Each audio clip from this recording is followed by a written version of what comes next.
Okay, good afternoon, everyone. We had a brilliant morning session, and I'm sure everybody would, at least the underlying law if you were still not aware. This session, as you would know, is on inclusion of non-signatories to arbitration. Uh, we have a very good panel here, and to my left is Mr. Subramaniam Prasad, who is a senior advocate at the Supreme Court of India, and I'm sure we'll have a lot to know from him on his practical experience in the field of litigation, how it relates and how it merges with arbitration. And we have Mr. Devansh Mohta, who is a graduate of GLC Bombay. He has worked with Mr. Iqbal Chagre and Mr. Gopal Subramaniam earlier as a junior, and is now practicing independently at the High Court at the Supreme Court of India. And of course, we have Mr. Devesh Panda, who was there in the first session, so I'm sure he needs no introduction. My name is Ashutosh Ray. So, just to explain you the structure, in the beginning, we'll start off with Mr. Devansh Mohta, who would introduce you to the Chloro Control case, which is perhaps the most important case dealing with this issue of including non-signatory parties into arbitration. He would discuss perhaps Sukanya as well, and go on to give detailed explanation of the Chloro Control case, and then give his own views and experience on similar matters. After that, we have Mr. Devesh Panda, who will enlist the circumstances in which a third party, a non-signatory, can be included in arbitration hearing. After both of them have spoken for around 15 minutes each, Mr. Subramaniam Prasad will give his insights and comments as to what they have spoken. After that, we have 20 to 30 minutes of discussion among the panel members before we throw open the discussion to the floor. So this is the brief structure, and I would call upon Mr. Mohta to address the catch.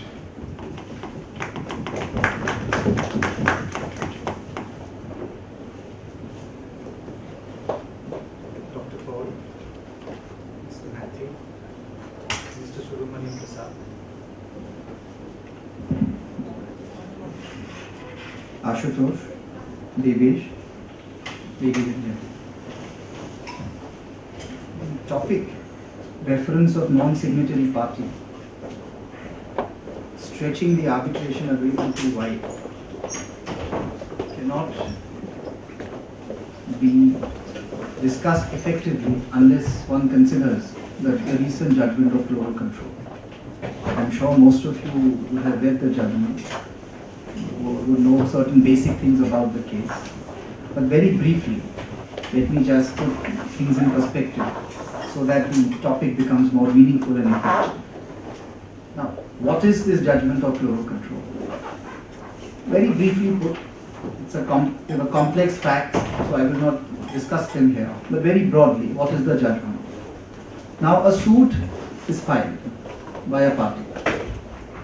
A party is a company.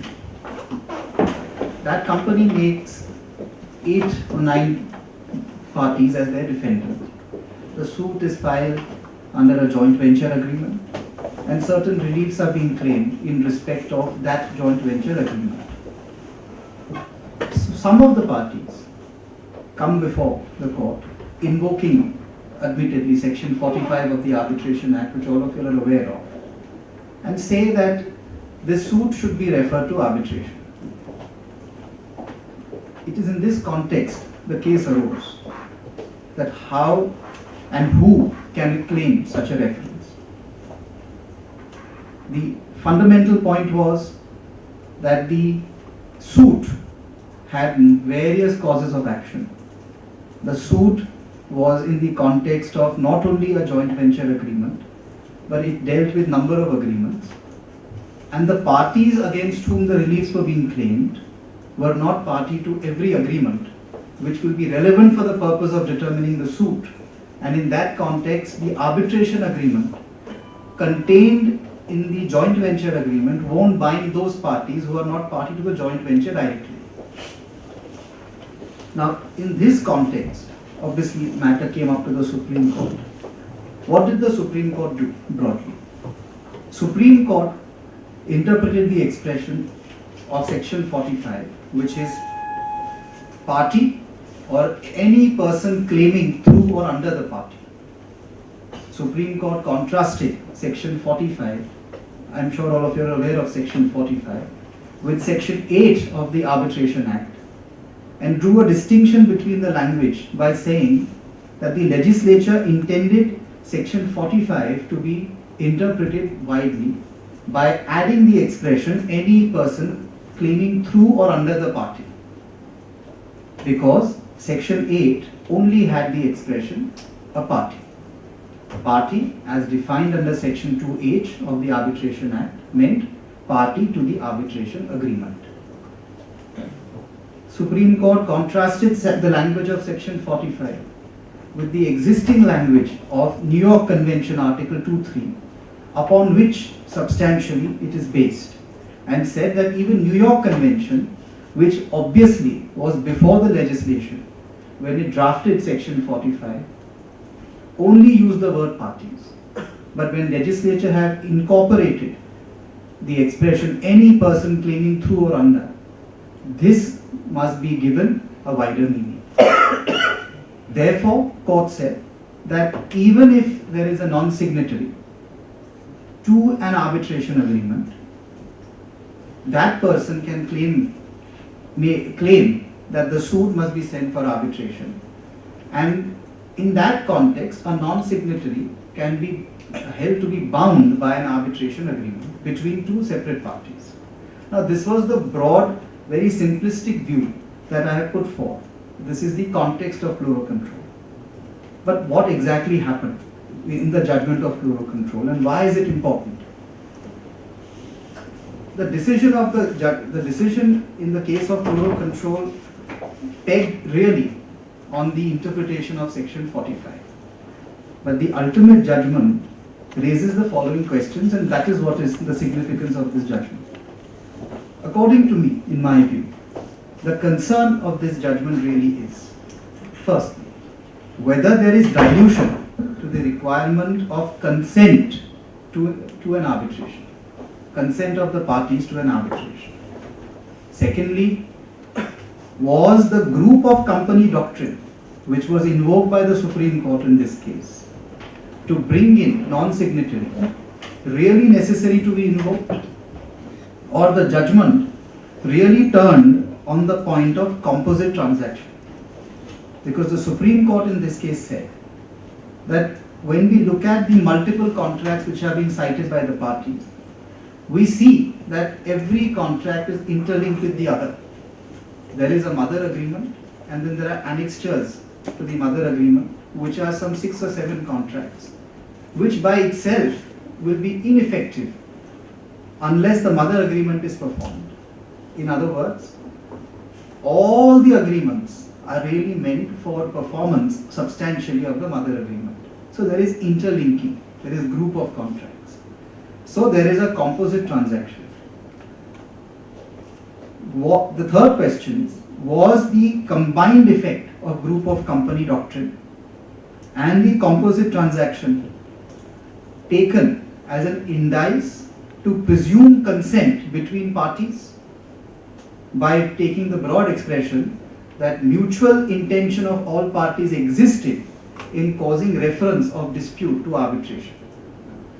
The next question is, was composite transaction doctrine, which is the doctrine where all the contracts are interlinked, was the doctrine of composite transaction the self-standing basis, or consent was determined based on the factum of existence of a composite transaction? It's a little involved, I'll try and elaborate.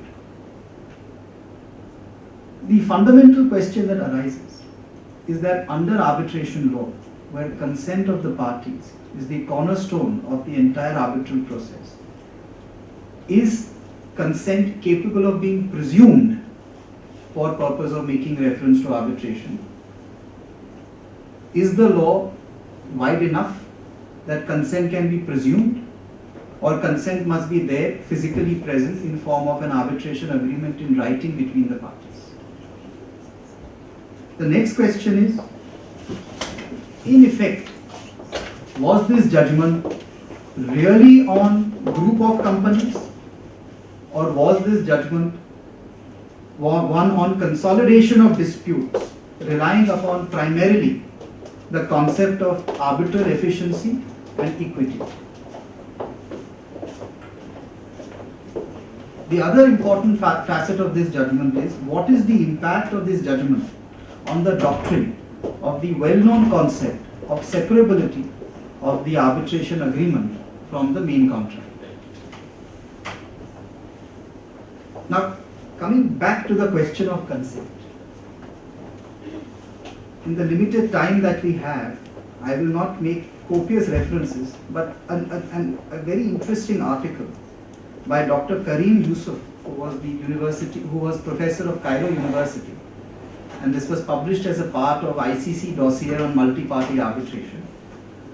The article was "Limits of Consent, Rights or Obligations to Arbitrate of Non-Signatory in Group of Companies." I have the copy of the article, but the more interesting part of this article, and which is what I wish to highlight, is that the professor talks about, in the context of consent between the parties, on the spectrum of degrees of consent, and the study is that there are two ends as far as consent with respect to arbitration. One is where consent is the exclusive basis for determining jurisdiction of the arbitration, which means the authority of the arbitration will be based on the consent of the parties, pure simple agreement. That is the one end of the spectrum. The other end of the spectrum is where consent becomes insignificant. Consent is not relevant. This has been further elaborated, and I wish to cite that. The first spectrum is consent the sole purpose of jurisdictional inquiry, which means, are you only looking at consent between the parties to determine whether a referral should be made or not? Or is consent, second point, one of the number of elements in decision making for that same jurisdictional exercise? Meaning that you are less focused on consent per se, but you are actually looking at assessments of facts, both subjective intention of parties and objective context which are determinative of this consent.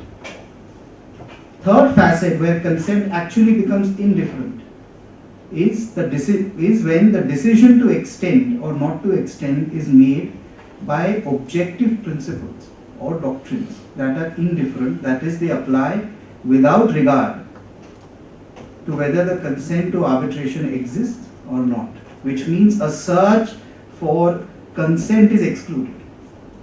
And the last is the concept of arbitral efficiency and equity, which means whether consent or not, if the efficiency in resolution of dispute requires that parties must be sent to an arbitration, then whether there is consent or not, sometimes references are made, or arbitral tribunal confers upon itself jurisdiction. Somewhere in the fourth category is the issue of consolidation. Now, coming back to where we started. So what did Chloro-Control do? What did Supreme Court do in Chloro-Control? Supreme Court first acknowledged that yes, globally there exists a doctrine of group of companies. There exists certain other illustrations, for example, lifting the corporate veil, alter ego principle, estoppel.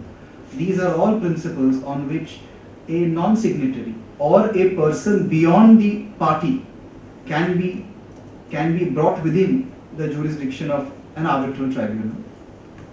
And then Supreme Court said that, well, this is a case where there are of course group companies, but it is the composite transaction principle by which an intention is found that parties at the relevant time had that they will resolve all their dispute by a common arbitration.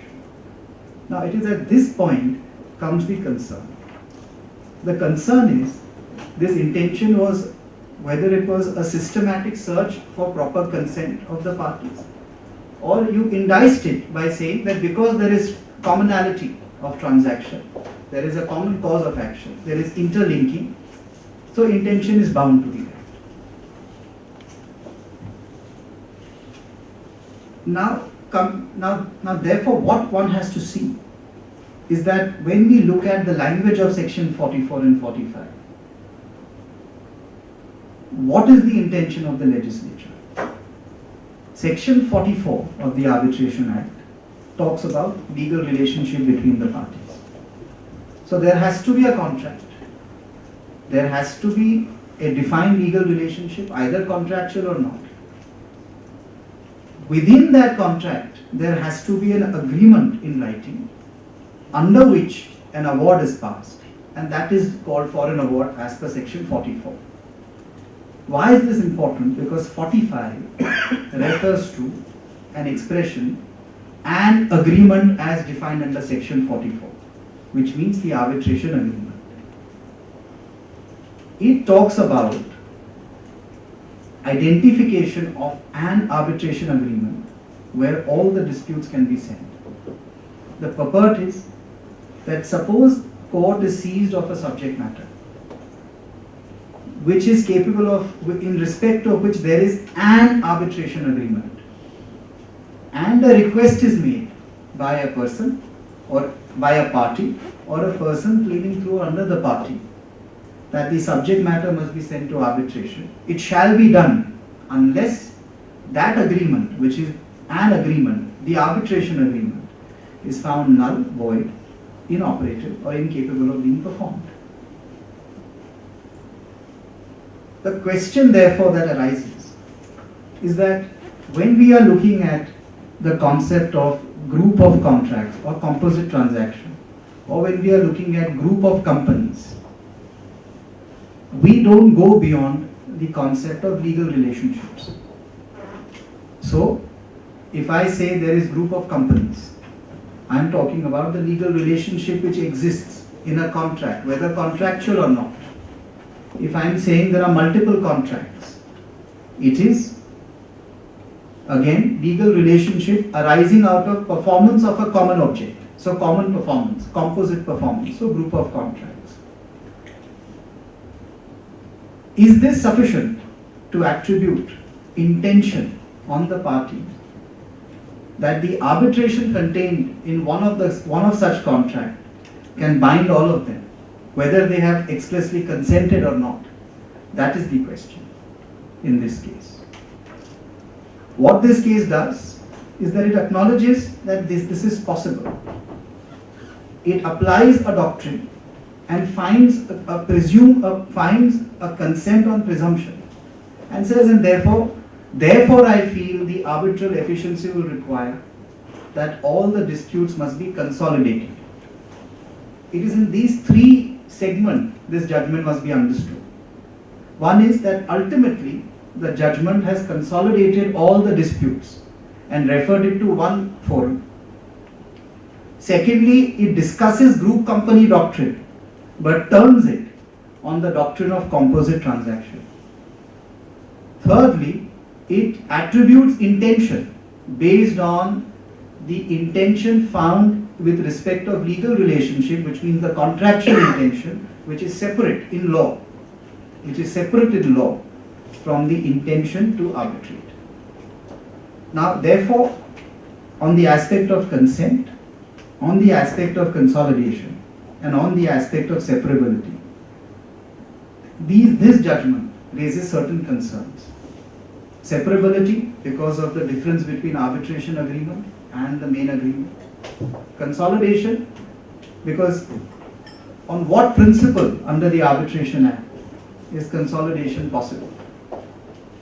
Is consolidation a role of court, or is consolidation the role of the arbitral tribunal? Most of us are aware that in the institutional arbitrations, there are rules by which disputes can be consolidated. So there are procedures, parties have to apply for consolidation. Where does in law or under 45 comes a scope for consolidation? That is another question that requires consideration.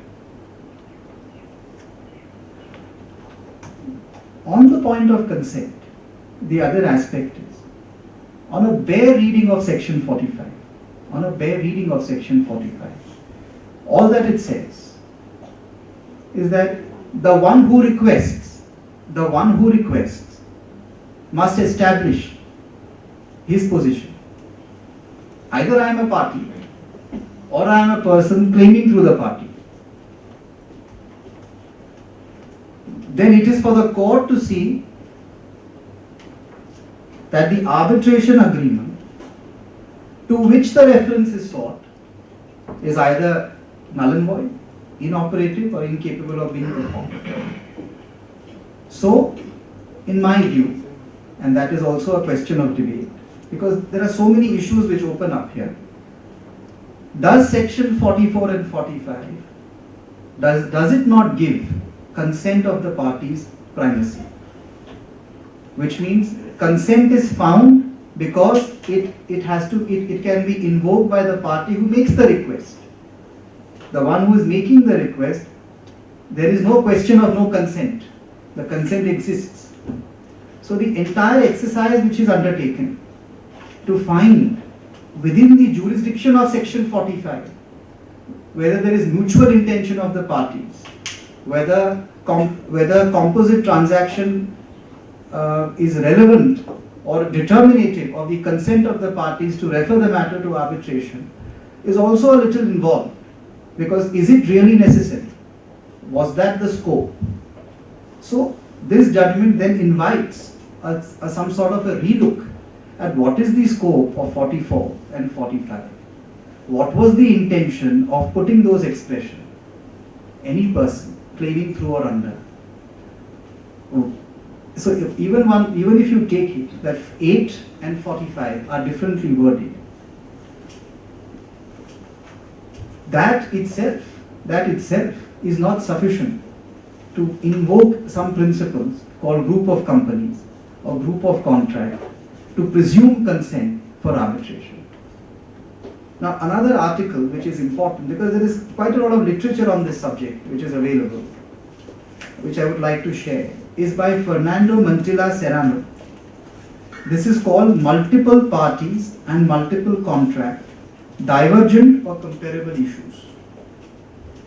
Now this article also analyzes that there exists subtle distinction between group of contract doctrine and group of company doctrine. While group of company deals with more number of persons, group of contract really deals with more number of contracts. So more number of persons or group of companies may be relevant to determine the scope of any person.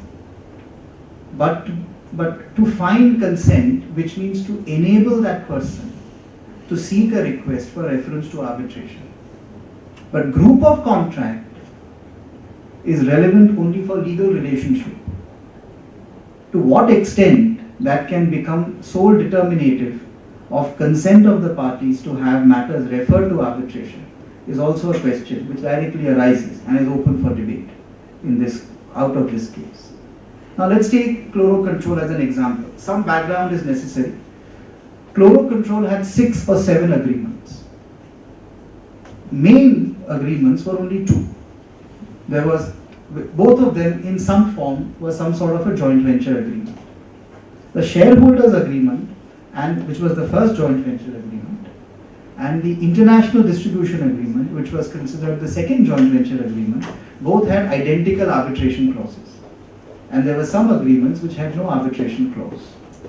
So ultimately the reference was made to the identical arbitration clause contained in 2 agreements, and all the disputes were sent to one arbitration on the ground of composite transaction. Now let me share another judgment with you. This judgment is of the Gujarat High Court, which was recently passed in the year 2015 in the case of Entrac versus Moblanc versus Entrac. Here also, which is I think not yet reported, but it's available on the High Court website, and it's worth a look on how Chlorocontrol was sought to be applied. Now, so what happened in that case? Now, NTRAC is a distributor of Montblanc. With Montblanc, NTRAC had two distribution agreements.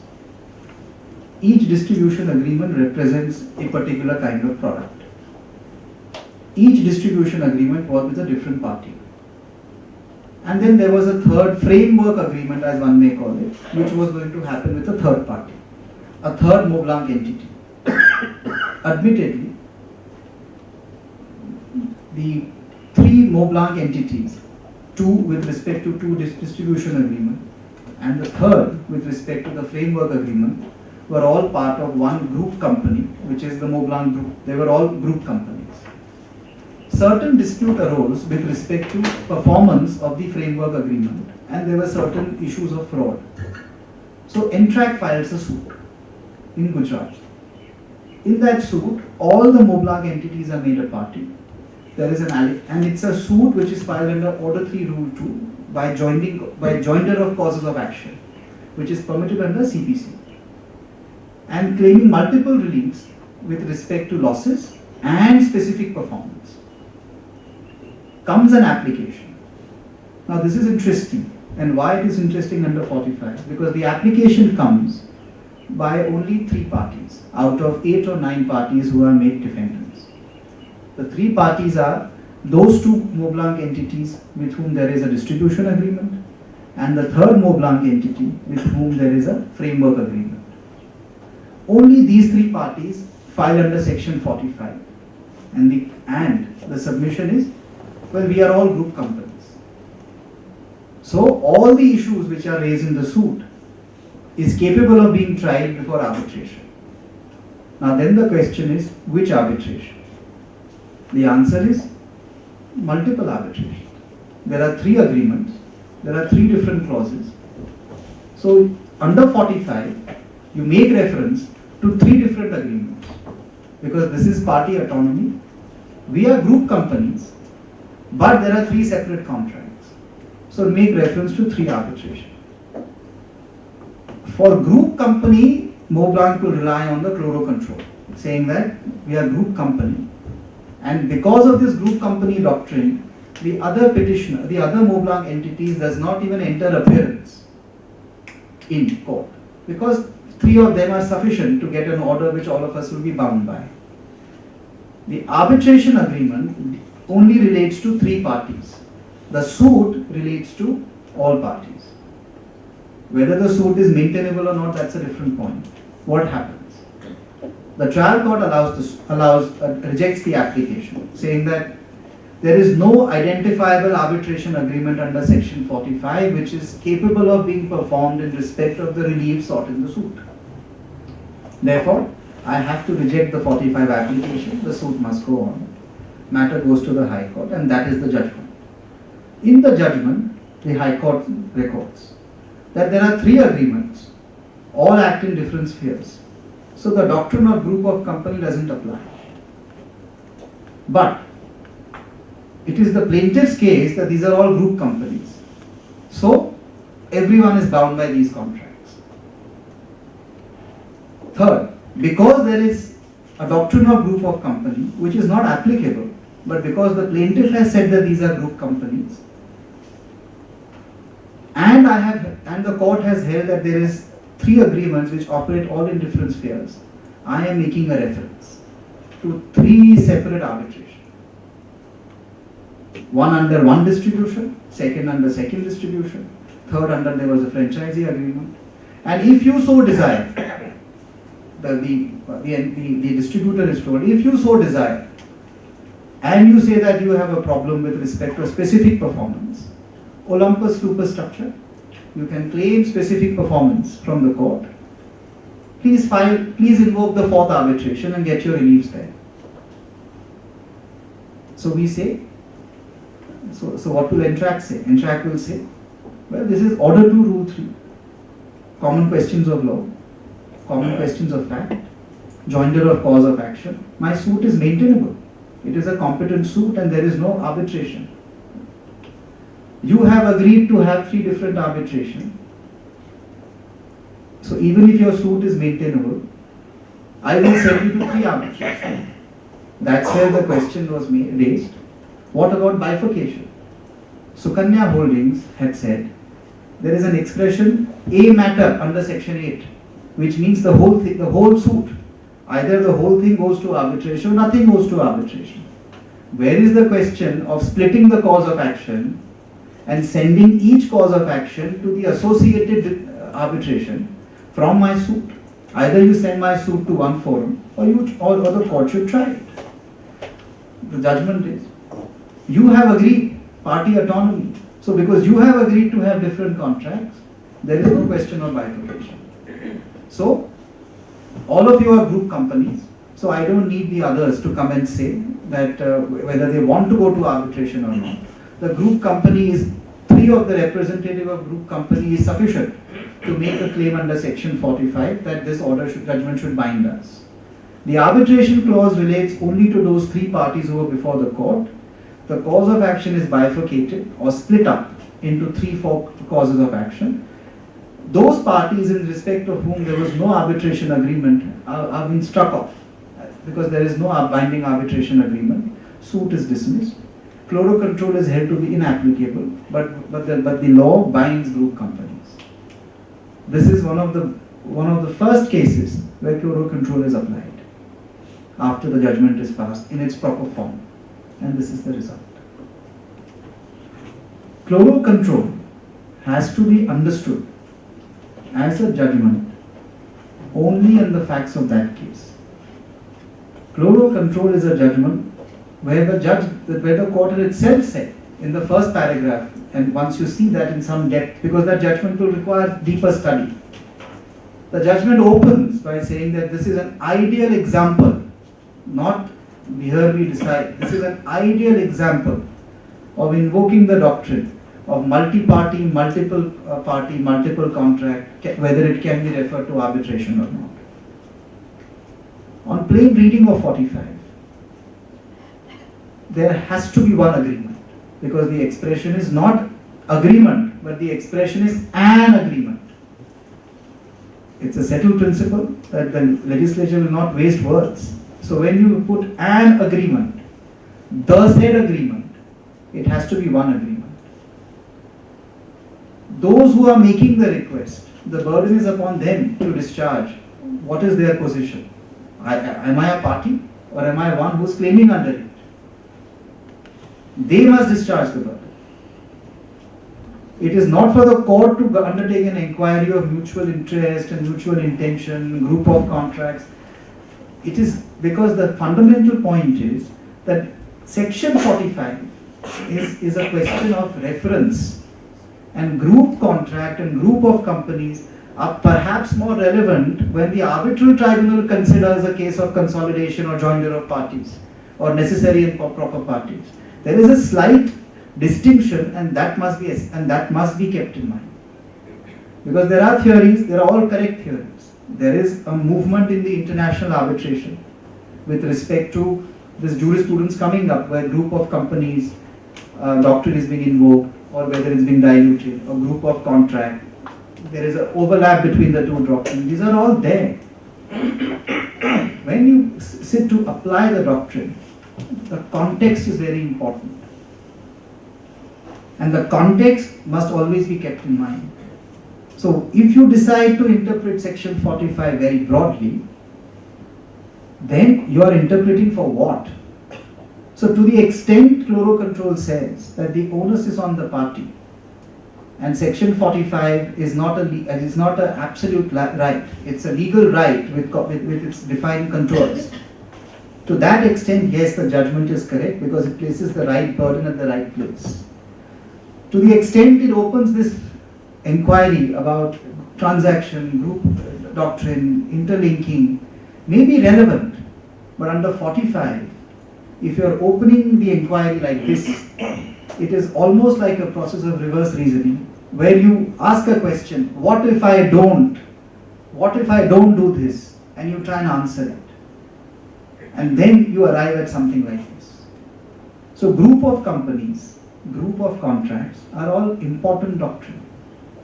But the onus to establish is on the party who makes the reference.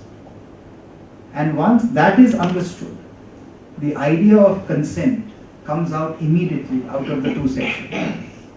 The idea of arbitration is consensual. There is nothing, according to me, in my view, in this law, by which consent can be diluted under any circumstances. There is nothing in this law which even suggests that consent can be presumed. It should not be. It should not be. So that's again another question for debate, whether consent can be presumed. One is, it cannot be diluted. It should not be ignored. Can it be at least presumed? That is another question that arises.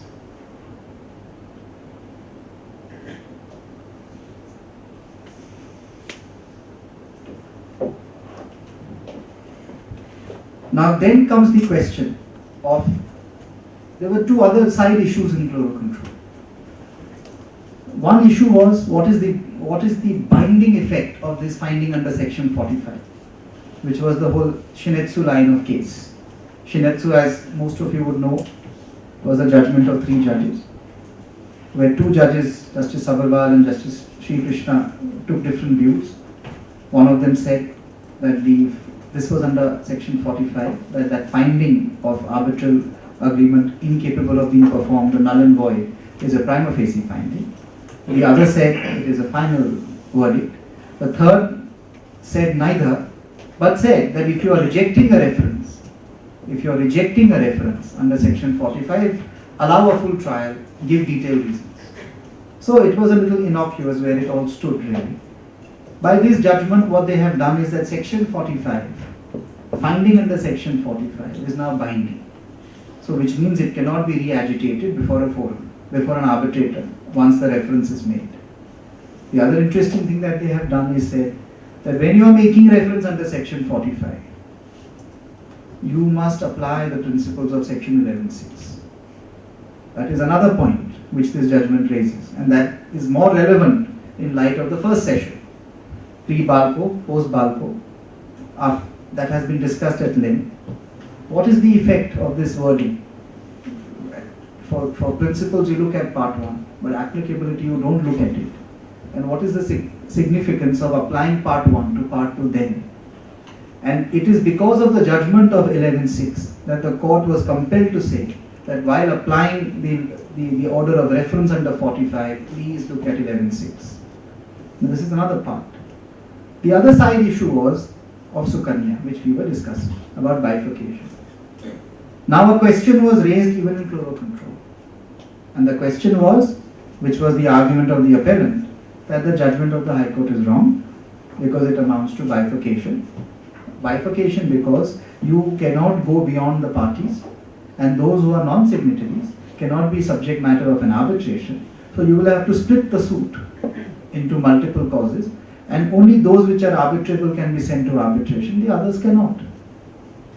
So they framed the question. Does section 45 allow bifurcation? But they forgot to answer. And they said, because Sukanya was under section 8 of the Arbitration Act, which is part 1, and this is a case under section 45 of the Arbitration Act, we don't have to deal with correctness of Sukanya at this stage.